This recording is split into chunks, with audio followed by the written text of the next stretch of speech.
Good evening, everyone. In YouTube, this is Slugfest Wizard. It's time for my predictions for UFC on Fox 2. Rashad Evans versus Phil Davis.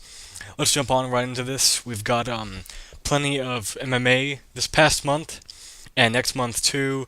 A lot to talk about. There's almost an oversaturation going on of the mixed martial arts market in the UFC, but there are some big things with this card. There's at least two number one contendership fights on this card for the middleweight and light heavyweight belts. From the top, the former UFC light heavyweight champion Sugar Rashad Evans versus undefeated Penn State standout wrestler and upcoming prospect Phil Davis. This is, for the number one contendership spot for Jon Jones' light heavyweight title. This is a fight I've been looking forward to for a while. Originally, it was supposed to happen at UFC 133, which ended up being Evans versus Ortiz. But right now, we've got this good card, this good fight right here, and I'm looking forward to it. Rashad Evans, former UFC light heavyweight champion, he stands at, 16-1-1 with his only loss coming to Lyoto Machida back in May 23rd of 2009. And Rashad Evans right now is kind of in the same spot that Phil Davis is. Davis is an undefeated fighter who's been doing big things, and in the past couple months he has defeated, he's won 5 UFC fights and is coming off of a win over Antonio Rogerio Nogueira. He's also defeated Tim Boetsch, Rodney Wallace, Alexander Gustafsson, and Brian Stann. He's the only guy to have defeated Alexander Gustafsson, by the way, submitting him at UFC 112.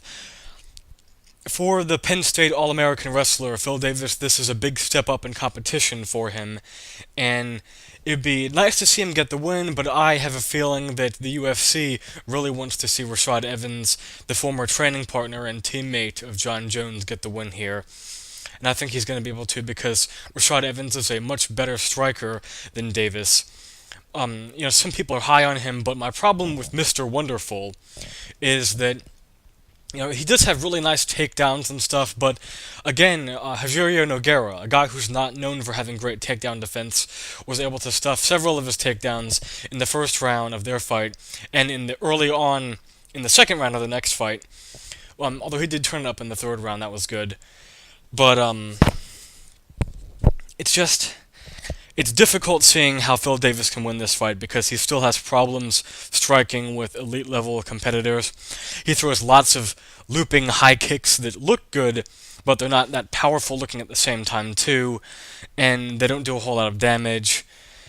And he doesn't really put together combinations with his hands. He'll throw a big strike or like a big kick or something, and then he'll immediately retreat, or he'll immediately duck down and try to go for a kind of half-hearted single-leg takedown attempt. And Rashad Evans is much faster. He hits much harder for a guy that his size, too. And he's had much more experience. That's going to be the biggest factor here.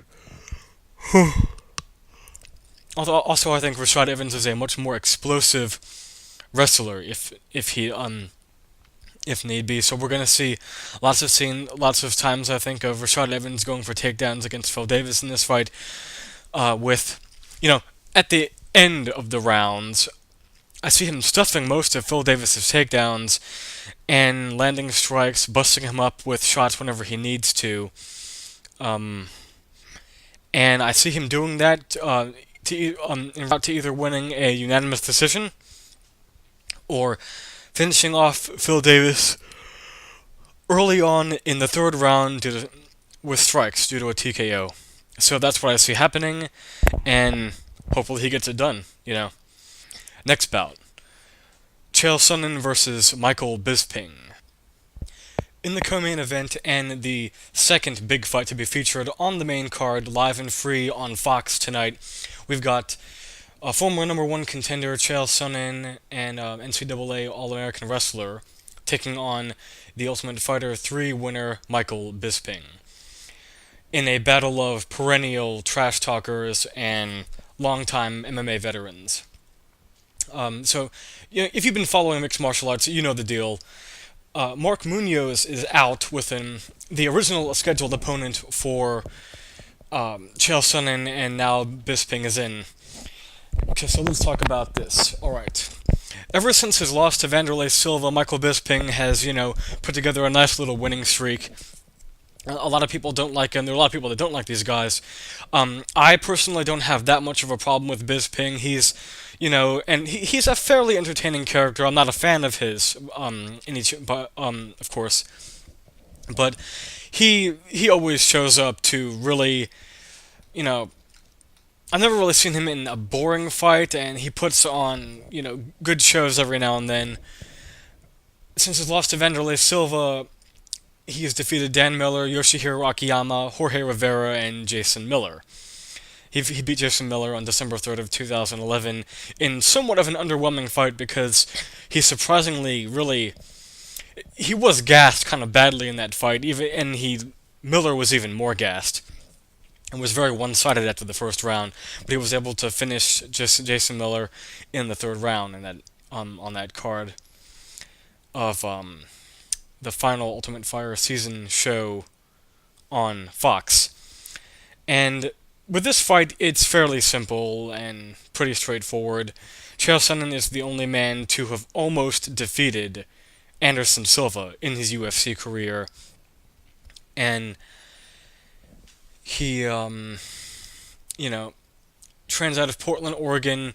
He's with Team Quest and NCAA Division I All-American Wrestling, Olympic athlete, also a Greco-Roman wrestler who's been active in 1997 and in 2000 since 2002, basically, and he's kind of turned himself into this one-man promotional machine for the sport, and I personally do not like him that much, because he's going around saying garbage like he's the people's champion, and he's the rightful number one middleweight in the world, he's the real UFC middleweight champion, and that, you know, that he really earns it, and how can you punch a man 300 times and then he wraps his head around he wraps his legs around your head for 3 seconds and they declare him the winner.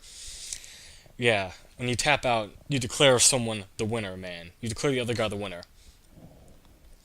But with this fight, Michael Bisping is simply going to be on his back for the entire fight.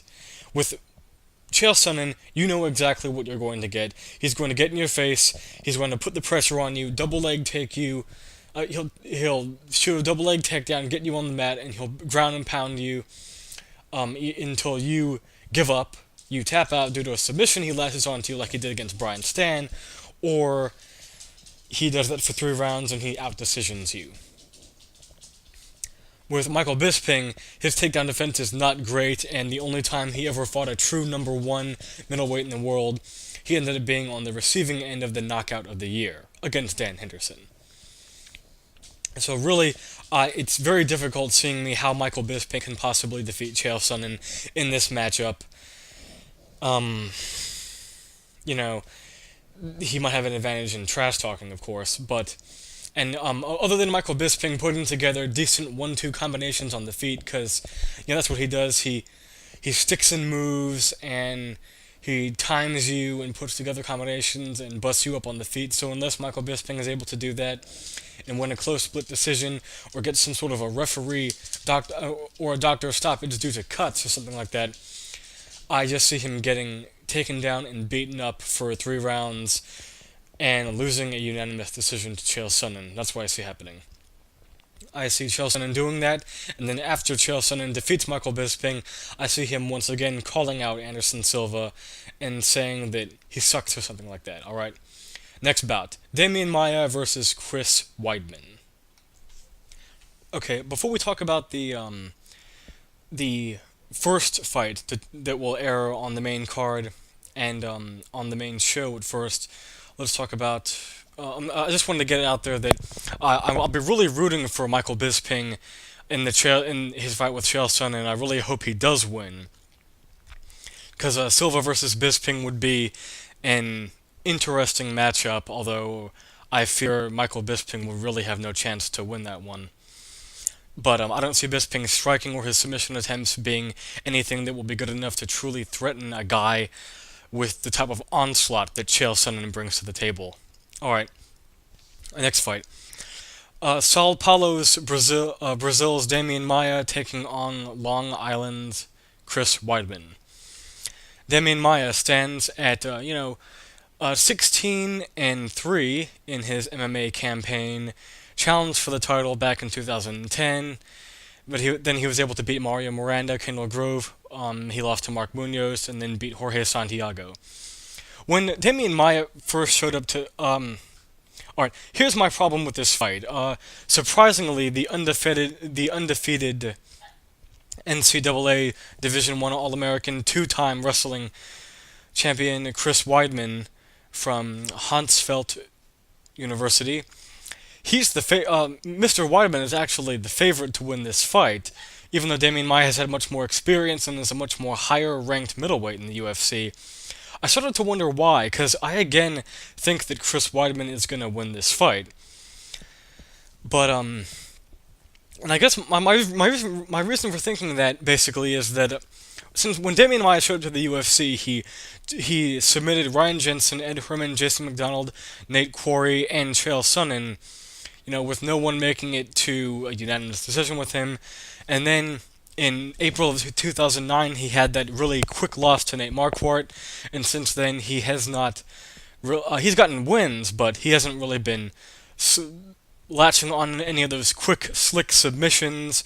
But his striking is better than Weidman's. Weidman, he's not a very good striker, although what he brings to the table is really good, polished wrestling. He trains with Ray Longo and Matt Serra, and Matt Serra, the former welterweight champion, I think has gone on record saying that Weidman's the man to beat Anderson Silva one day. That remains to be seen. But nonetheless, Mr. Weidman showed up, and he defeated Alessio Sakara at the Sanchez vs. Kampman event. And then he defeated Jesse Bongfeld by a standing guillotine choke at UFC 131.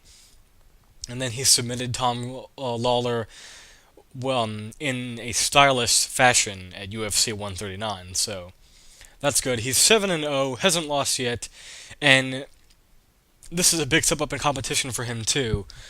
This is the first true top 10 middleweight that he has faced. And Demian Maia certainly can win this fight, and if he does catch Weidman with a submission, more than likely some sort of a triangle choke, that won't surprise me too much. It'll be really, something that was bound to happen sooner or later. But I guess I want to pick Chris Wiedman just because it seems like that he's the type of wrestler that would give Demian Maia some problems, and I think he's going to be able to do enough to neutralize any jiu-jitsu or striking offense that Demian Maia has, so I'm going to go with the underdog, Weidman, to win a close decision here. If he doesn't, he'll get submitted by Demian Maia. So that's it. That's it for the main card. I'm going to quickly go through the preliminary card and the one Facebook fight. Alright, here are my predictions for the undercard of UFC on Fox 2. I've got Evan Dunham defeating Nick Lentz by decision or by submission. I'm going to pick Mike Russo to defeat John Olev Inamo. Mike Russow's back. He's put together some pretty good wins, including that amazing third-round knockout of Todd Duffy, who really ended up being a one-hit wonder. I'm going to pick, surprisingly, George Roop to defeat Cub Swanson. I think George Roop is going to get it done. And I'm going to pick Charles Oliveira to defeat Eric Wisely. Shane Roller to defeat Michael Johnson. Michael Johnson is surprisingly getting another shot at the UFC. And I'm going to pick Joey Beltran to defeat LeVar Johnson. And Chris Camozzi to defeat Justin Jacoby. And that's my predictions for UFC on Fox 2. Hopefully it's a great card, and hopefully most of the fights last longer than 64 seconds, if you know what I mean. And the Gillard vs. Miller card was great. There have been, pretty much every UFC event in the past couple months has really delivered. There hasn't been a card that's been that bad. The Lesnar vs. Overeem card didn't have great action in it anyways, and the biggest news of that was Alistair Overeem getting the title shot, But next week we've got a really disgustingly awesome looking main event, Diaz versus Condit. Later on this year we've got Sanchez versus Ellenberger, and hold on,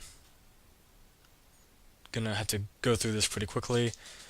Having some computer issues. Uh, Jim Miller came through and submitted Melvin Gillard. That was great. Pat Barry got a nice brutal knockout over Christian Moorcraft. And all in all, the other UFC event to take place in Rio in the past couple months, Jose Aldo versus UFC 142, Aldo versus Mendez. What I thought of that was a great card, pretty good. I missed it because I was, there was something else I had to attend to at the time, so I had to miss it, which is surprising because due to unforeseen circumstances, I've had to miss two. The past two events to take place in Brazil from the UFC. But Jose Aldo coming back to form and knocking out Chad Mendes with a knee in round one. He's finally back as the best featherweight in the world. Vitor Belfort came through. I don't know why I thought Anthony Johnson would win, but Vitor Belfort choked out Anthony Johnson in the first round. Good job there. He's making a good statement for getting that title shot again against Anderson Silva. Husmer Parhares just ran through Mike Macenzio with his trademark heel hook, and Eric Silva got robbed against Carlo Prater. I don't know what Mario Yamasaki was thinking, giving Carlo Prater the win and disqualifying Eric Silva when the illegal shot to the back of the head was not what ended the fight. And Edson Barbosa put on one of the most spectacular knockouts I have seen in a while in a spinning back heel kick against Terry Adams. So if you have not seen that Edson Barbosa knockout, do yourself a favor and look for it on MMAgeeks.com or find it somewhere on YouTube. It's got to be up there somewhere. So keep up to date with this stuff, guys. This is Slugfest Wizard signing off and saying enjoy the fights tonight. Peace out.